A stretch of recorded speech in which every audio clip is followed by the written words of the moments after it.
ಹೇಳಿದ್ರು ಕೂಡ ಅವರು ನಮ್ಮ ಮಾತಿಗೆ ಯಾವುದೇ ಮನ್ನಣೆ ಕೊಡದೆ ಇಲ್ಲಿ ಒಂದು ಪೇವರ್ಸ್ ಹಾಕಿದ್ರು. ನಾವು ಪದೇ ಪದೇ ಅವ್ರಿಗೆ ಹೋಗಿ ಹೇಳಿದ್ವಿ, ಇದು ಧಾರ್ಮಿಕ ಪರಂಪರೆಯಿಂದ ನಡ್ಕೊಂಡು ಬಂದಿದ್ದ ಸ್ಥಳ. ಸುಮಾರು ಶತಮಾನಗಳಿಂದ ಇದೊಂದು ಹಬ್ಬ ನಮ್ದು ನಡ್ಕೊಂಡು ಬರ್ತಾ ಇದೆ. ಇಲ್ಲಿ ನಮ್ಮ ಆಚರಣೆ ನಡೀತದೆ. ಇಲ್ಲಿ ನಾವು ಬನ್ನಿ ಗಿಡ ನೆಟ್ಟು ಪೂಜೆ ಮಾಡ್ತೇವೆ. ಇದು ಸಂಪ್ರದಾಯದಿಂದ ಬಂದಿದ್ದು, ದಯವಿಟ್ಟಲ್ಲಿ ಮಾಡಬೇಡ ಅಂತ ಹೇಳಿದ್ರು ಕೂಡ ಅವರು ತುಂಬಾ ಸೊಕ್ಕಮೋಷ್ಟು ಜನ ಅದರಲ್ಲಿ ತೋರಿಸಿ ಇಲ್ಲಿ ಪೇವರ್ ಹಾಕುವಂತ ಕೆಲಸ ಮಾಡಿದ್ರು. ಪೇವರ್ ಹಾಕಿದ ಮೇಲೆ ಕೂಡ ನಾವು 3 ತಾರೀಕಿಗೆ ಹೋಗಿ ಅವ್ರಿಗೆ ಒಂದು ಮನವಿ ಕೊಟ್ವಿ. ಅರ್ಧ ಕೆಲಸ ಆದಾಗ ಹೋಗಿ ಹೇಳಿದ್ವಿ, ನೋಡ್ರಿ ಕೆಲಸ ಅರ್ಧ ಆಗಿದೆ, ಈಗಾದ್ರೂ ನಿಲ್ಲಿಸ್ರಿ, ಇಲ್ಲಿ ಮುಂದುವರಿಲಿಕ್ಕೆ ಕೊಡ್ಬೇಡ್ರಿ, ಎಲ್ಲಾರದು ಮೀಟಿಂಗ್ ಕರೀರಿ, ಸಾರ್ವಜನಿಕರಿಗೆಲ್ಲ ಕರೀರಿ, ಎಲ್ಲಾ ಡಿಪಾರ್ಟ್ಮೆಂಟ್ ಅವ್ರು ಕರೀರಿ, ಒಂದು ಸಭೆ ಮಾಡ್ರಿ, ಮತ್ತೆ ಇದ್ರ ಜಾಗದ ಬಗ್ಗೆ ಒಂದು ನಿರ್ಣಯ ತಗೊಳ್ಳಿ ಅಂತ ಹೇಳಿದ್ವಿ. ಕೇಳಲಿಲ್ಲ. ರಾತ್ರೋರಾತ್ರಿ ಕಾಂಟ್ರಾಕ್ಟರ್ ಕರೆದ ಈ ಅರ್ಧ ಕೆಲಸ ಮಾಡಕ್ ಹಚ್ಚಿದ್ರು. 3ನೇ ತಾರೀಕಿಗೆ ಮತ್ತೆ ಹೋಗಿ ಹೇಳಿದ್ವಿ, ಇದ್ ಕೆಲಸ ಮಾಡ್ಲಿಕ್ಕೆ ಹೋಗ್ಬೇಡ್ರಿ, ಕಂಪ್ಲೀಟ್ ಮಾಡ್ಬೇಡ್ರಿ, ಇದನ್ನ ತೆಗೆದ್ ಬಿಡ್ರಿ ಅಂತ ಹೇಳಿದ್ರು. ಅಲ್ಲಲ್ರಿ ಆ ಜಾಗ ಅವ್ರ ದರ್ಗಾ ಇದ್ದಿದ್ದು ಅವ್ರ ಏನಾಯ್ತು ಮಾಡ್ಕೊಳ್ಳಿರಿ. ನಮ್ದು ಇದು ಓಪನ್ ಇತ್ತು, ಓಪನ್ ಯಾರಿಗೂ ಒಪ್ಕೊಳ್ಳೋ ನಮ್ದೇನ್ ತಕರಾರಿ. ಇದು ಹಂಗೈತಿ, ಅದು ಹಂಗ ರೆಸೊಲ್ಯೂಷನ್ ಐತ್ರಿ, ಯಾರು ಯೂಸ್ ಮಾಡಬಾರ್ದು ಅಂತೇಳಿ. ಅವ್ರು ಸಂಡಾಸ್ ಕಟ್ಟಾರ, ಅಲ್ಲಿ ಸಂಡಾಸ್ ಅವ್ರು ಅಲ್ಲಿ ಕಟ್ಟಿದ್ರ, ತೆಗಿಲಿಲ್ಲ ಇಲ್ಲಿ ಕಟ್ತೇವೆ.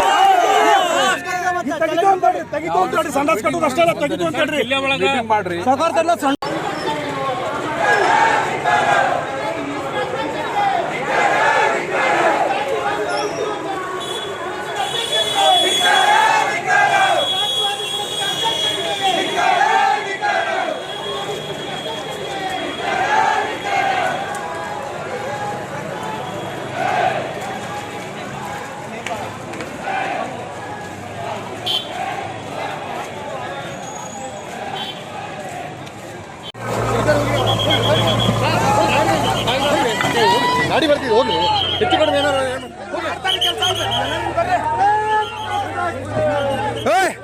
ಎಲ್ಲ ಈ ಕಡೆ ಬರ್ರಿ.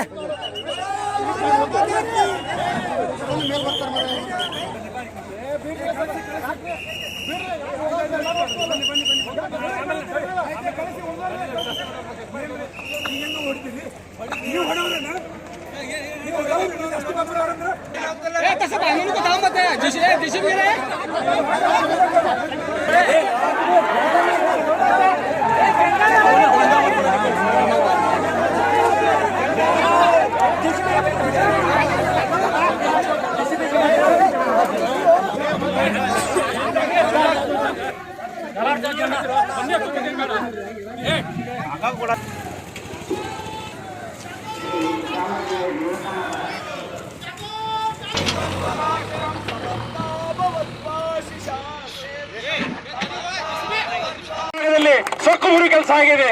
ಯಾರ ಅಹಂಕಾರ ದರ್ಪ ತೋರಿಸ್ತಾರ ದೇವ್ರ ಮುಂದೆ ಅವ್ರದ್ದು ಇವತ್ತು ಇಂಥ ಪರಿಸ್ಥಿತಿ ಆಗ್ತೈತಿ ಅಂತ ಈ ಮೂಲಕ ನಾವು ಹೇಳಿಕ್ ಬಯಸ್ತೇವೆ. ನಮ್ದು ಹೆಚ್ಚಿಂದ ಏನ್ ಬೇಡಿಕೆ ಇಲ್ಲ, ನಮ್ಮ ಜೊತೆ ಖಾಲಿ ಬಿಡ್ರಿ ಅಷ್ಟೇ ನಮ್ದು ಬೇಡಿಕೆ ಐತಿ. ನಾನು ಯಾವ್ದೋ ದೃಶ್ಯ ತಗೊಂಡಿಲ್ಲ, ಸುಮ್ನೆ ಅನ್ನೋ ಒಂದು ಕಾರಣ ಹೇಳಿ ಇಲ್ಲಿ ಪುರಸಭೆ ಅಧ್ಯಕ್ಷರು ಎಲ್ಲರನ್ನು ಒಂದು ತಪ್ಪು ದಾರಿಗೆ ಎಳೆದು ಅದು ಮೀಟಿಂಗ್ ನಲ್ಲಿ ಇರ್ತೇನೆ, ಅದರಲ್ಲಿ ಇರ್ತೇನೆ ಅಂತ ಹೇಳಿ ಇದನ್ನ ಮತ್ತೆ ಹಂಗೆ ಮುಂದುವರಿಸಿಕೊಂಡು ಹೋಗುವ ಒಂದು ತಮ್ಮ ಚಾಳಿ ಮುಂದುವರಿಸಿದ್ರು. ಇವತ್ತು ಜನ ಎಲ್ಲಾ ಸೇರಿ ಸದ್ಭಕ್ತರು ಆ ದೇವಿ ಇಚ್ಛೆ ಮೇಲೆ ದೇವಿ ಪೂಜೆ ಮಾಡಿ ಆಕೆ ಏನು ಶಕ್ತಿ ಕೊಟ್ಟಿದ್ಲು ಅದರ ಮುಖಾಂತರ ತಾವೆಲ್ಲ ಬಂದು ಈ ಕೆಲಸ ಮಾಡಿದ್ರಿ. ಇದು ನಾವೆಲ್ಲ, ಇದು ನಮ್ಮ ಕೈಯಿಂದ ಆಗಿದ್ದಲ್ಲ, ಇದು ದೇವಿ ಕೊಟ್ಟಿದ್ದ ಶಕ್ತಿ ನಮಗೆ. ಇದು ಹಯಾಳ್ ಗ್ರಾಮ ದೇವಿ ಶಕ್ತಿ, ಇದನ್ನ ಅರಿತುಕೊಳ್ಬೇಕು. ಇದು ಯಾರು ಮಾಡಿದಲ್ಲ ಇದು ಅರಿತುಕೊಳ್ಬೇಕು. ಮುಂದಿನ ದಿವಸಗಳಲ್ಲಿ ಯಾವ ಕೆಲಸ ಮಾಡಬೇಕಾದ್ರೆ ಇದನ್ನ ತಿಳ್ಕೊಂಡು ಮಾಡಬೇಕು. ಈ ದೇಶದಲ್ಲಿ ಏನ್ ನಡೆದವಲ್ಲ ಘಟನೆಗಳು ಅದನ್ನೆಲ್ಲ ಅವರು ಅವಲೋಕನ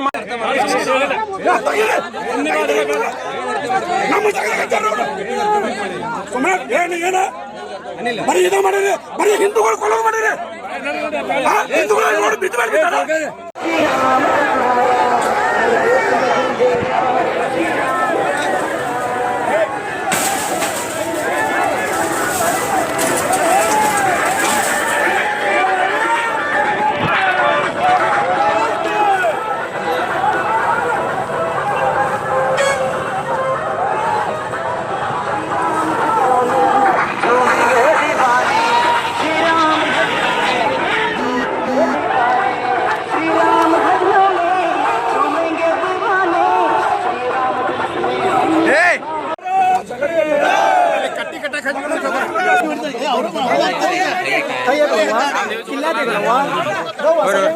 ಅಧ್ಯಕ್ಷರೇ ನಂದೊಂದು ರಿಕ್ವೆಸ್ಟ್.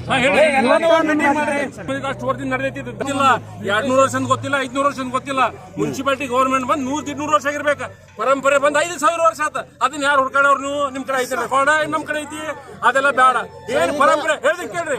ಪರಂಪರೆ ನಡ್ಕೊಂಡ್ ಬಂದಿದ್ದ ಜಾಗ ನಾ ಹಿಂದೂ ಹೇಳಿ ನಿಮಗ, ಯಾವ ಕೋರ್ಟ್ನು ಡಿಸಿಷನ್ ಕೊಡುದಿದ್ರು ಧಾರ್ಮಿಕ ಜಾಗ ಇದ್ರೆ ಧಾರ್ಮಿಕ ಇದ್ರ ಮೇಲೆ ಕೊಡ್ತೈತಿ. ಗವರ್ಮೆಂಟ್ ಅಲ್ಲಿ ಇದನ್ನ ನೋಡ್ಕೊಂಡ್ ಕೊಡುದಿಲ್ಲ. ನಿಮ್ದೇವ ನಮ್ದು ಅಂತ ಹೇಳಿ ಆ ಪ್ರಕಾರ ನಮ್ಮ ಜಾಗಗಳು ಖುಲ್ಲಾ ಮಾಡಿ ಕೊಟ್ಬಿಡ್ರಿ. ನಮ್ಮ ಹೆಸರಿಗೆ ಮಾಡೋದು ಕೊಡುವುದಲ್ಲ, ಅವರೇ ಇಟ್ಕೊಳ್ಳಿ. ತೆಗೆದ ನಮ್ಗೆ ಕ್ಲೀನ್ ಮಾಡಿ ಕೊಡ್ಬೇಕು. ಮೀಟಿಂಗ್ ಮಾಡ್ಲಿ ಸರ್. ಮಾಡಿ ಅವ್ರು ಮಾಡ್ಕೊಳ್ಳಿ. ಒಮ್ಮತ್ ಮಾಡ್ಲಿ ಸರ್, ಒಂದು ಪ್ರೊಸೀಡಿಂಗ್ಸ್ ಮಾಡ್ಲಿ ಸರ್. ಅದ್ರಾಗ ಒಮ್ಮತ್ ಮಾಡೋ ಪ್ರಶ್ನೆ ಇಲ್ರಿ. ಸರ್ ಒಂದ್ ಮಿಸ್ ಕೇಳ್ರಿ ನನ್ನ ಮಾತು ನೋಡ್ರಿ. ಅನಿಲ್ ಇಲ್ಲಾಂದ್ರೆ ಯುವ ಹುಡುಗರಲ್ಲಿ ಹೋಗ್ತಾರೆ ಈಗ. ಏನ್ ಒತ್ತುವರಿ ಆಗ್ಯಾವ, ಏನ್ ಕ್ಲೀನ್ ಆಗ್ಯಾವ ಅದನ್ನ ನೀವು ಕ್ಲೀನ್ ಮಾಡಿ ಕೊಡ್ಬೇಕು. ಕಿಲ್ಲೆ ಒಳಗೆ ಸಂಡಾಸ್ ಕಟ್ಟಿ ಕ್ಲಿಯರ್ ಮಾಡ್ಲಿಲ್ಲ ಆದ್ರೆ ಅದು ಹಿಂಗ ಹೊಡಿತಾರ್ರಿ. ಇದಕ್ಕೆ ಸಂಪಲ್ ಇದಿಷ್ಟ ಮಾಡಿ ಪ್ರಾಪರ್ ಡಿಸಿಷನ್ ತಗೊಳ್ಳಿ. ಆಮೇಲೆ ಏನಿದೆ